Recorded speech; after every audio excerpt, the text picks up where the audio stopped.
Hello everyone. Today we will discuss about armature winding of AC machines or in case of alternators. So AC armature windings are always of non-salient pole type and are usually symmetrically distributed in slot around the complete circumference of the armature. Means they are evenly distributed in the complete circumstance. AC armature winding are generally open circuited type, that is, both the ends are brought out. An open circuit winding is one that does not close on itself, means a closed circuit is not formed till some external source or load is connected to it. Now, there are few general features of AC armature winding. So, they are AC armature winding are generally distributed winding. A distributed winding is that where the winding is symmetrically distributed in slots around the complete circumference of the armature. This kind of winding has two advantages. First, a distributed winding generates a voltage wave that is nearly sine wave, and second, as copper is evenly distributed on the armature surface, therefore heating is more uniform and this type of winding is very easy to cool. AC armature windings may use a full pitch coil or a fractional pitch coil. A coil with a span of 180-degree electrical is called a full pitch coil. Means the coil sides are located in the adjacent poles, near under the adjacent poles. In this type of winding, the EMF induced is maximum, as it is the EMF is the arithmetic sum of the both coil EMFs. Now, if the coil span is less than 180-degree electrical, then it is called a fractional pitch coil. Now, most of the AC machine use double layer winding. In double layer winding, one coil side lies in the upper half of one slot, while the other coil side lies in the lower half of the another slot, spaced about one pole pitch from the another. This arrangement of double layer winding permits simpler end connection and it is economical to manufacture. Since most AC machines are three-phase type, the three windings of the machines are identical but spaced 120-degree electrical apart. Now we will discuss each term individually. First we have a double layer winding. So in case of double layer winding, as we have discussed, each slot is occupied by two sides of each coil arranged to form two-layer round stator. One layer of the winding lies in the bottom half of the slot and the other in the top half of the slot. Unlike concentrated winding, double layer winding consists of identical coil, all of the same shape and same pitch. Whether it would be of different pitch and different shape in case of a concentrated winding. Now, here in this image we can see a single layer winding where only one coil side is present per slot, but these three images are of a double layer winding type. Here we can see a two coil side per slot type winding, 4 coil side per slot type winding or 6 coil side per slot type winding.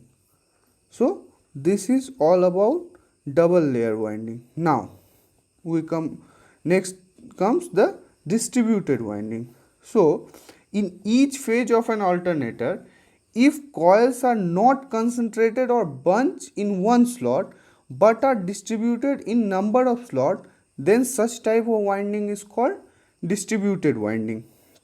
Most of the AC machines have this kind of distributed type winding.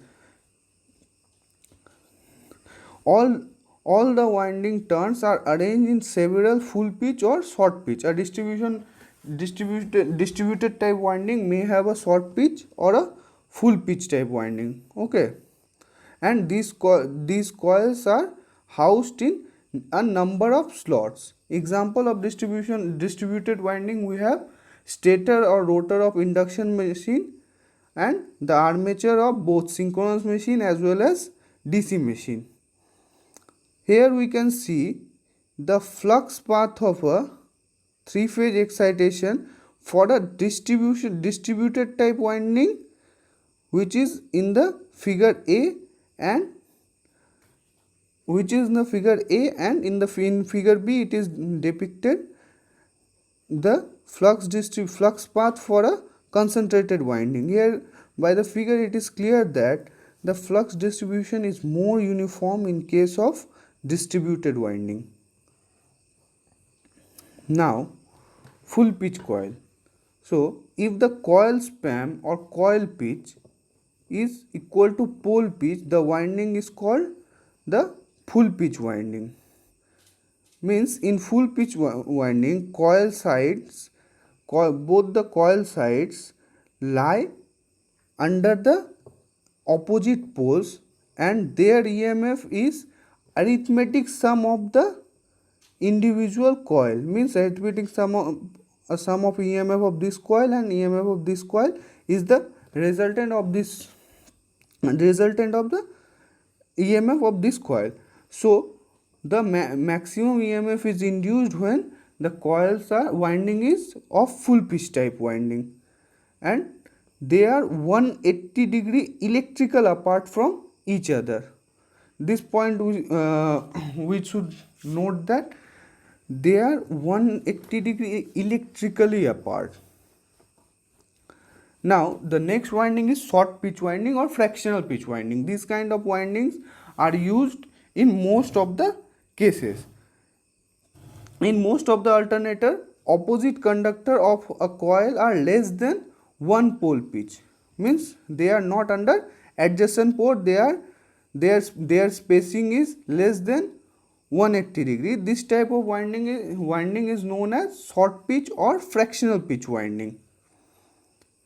Here we can compare both a full pitch winding and a fractional pitch winding. Here this is the drawing of a full pitch winding. Here we can see the coil side A1 and A2 are 180 degree apart, means they are under adjacent poles. Since if we say A1 is under north pole, then A2 is under south pole. So this is a full pitch winding. So the resultant EMF of this coil is the arithmetic sum of EMF induced in A1 and EMF induced in A2. So in full pitch coil the EMF induced is maximum, whereas in this figure it is the winding is a short pitch or fractional pitch winding. Here it is depicted that coil side A1 and A2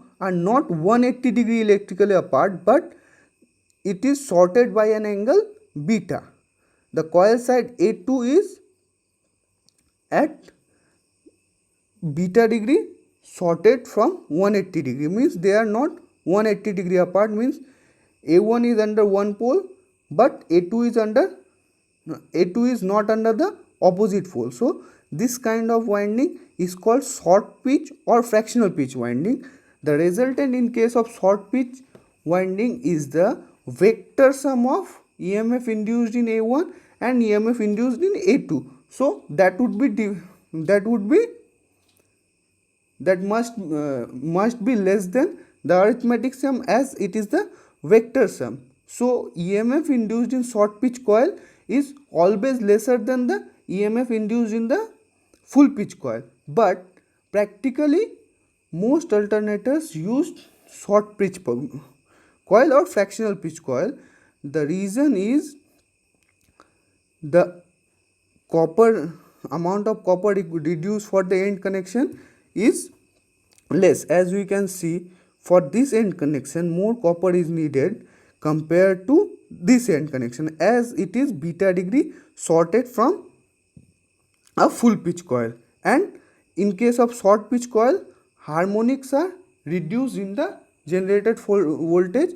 For that reason, fractional pitch or short pitch windings are used.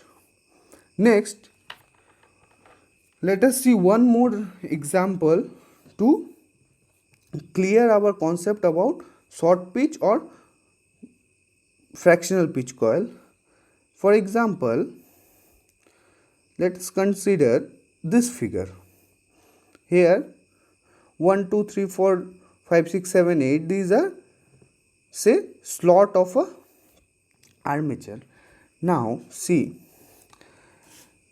if the full pitch is of 6, now see how it is 6. We use half slot of slot number 1 and half slot in slot number 7. So it will be, the total number of slot would be, if we count, half 1.5, 2.5, 3.5, 4.5, 5. Half 1.5, 2.5, 3.5, 4.5, 5.5, 6. So full pitch is 6, but the winding is at slot number 6, means it is using 5 slot. Instead of 6 slots, it is using 5 slot.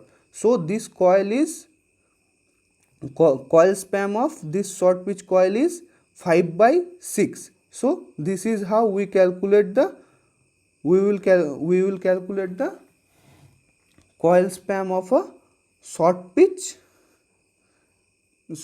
coil. Now let us see the advantages and disadvantages of short pitch coil. So first let us see the advantages. As I have told you earlier, due to the smaller end connection, they save copper of end connection. They improve the waveform of generated EMF. Okay, the generated EMF is almost a sine wave, and distortion due to harmonics are reduced or sometimes totally eliminated. And due to the reduction of high frequency harmonics, eddy current and hysteresis loss are reduced, therefore the efficiency of machine is increased. Now let us see the disadvantages of short pitch winding. The disadvantages of using short pitch winding is that the total voltage around the coil is somehow reduced. As I have told you, that the resultant voltage will be the phasor sum of the EMF induced in both the coil side, because the voltage induced in two sides of the short pitch coil are slightly out of phase. Therefore the resultant vector sum is less than their arithmetic sum.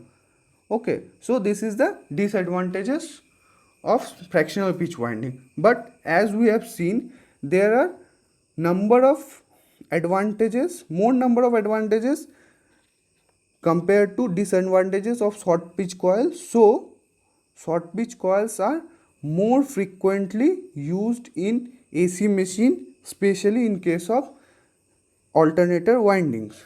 So this is all about the winding of AC machine or alternator. In the next video we will be discussing about the different kind of winding factor of alternator. Thank you.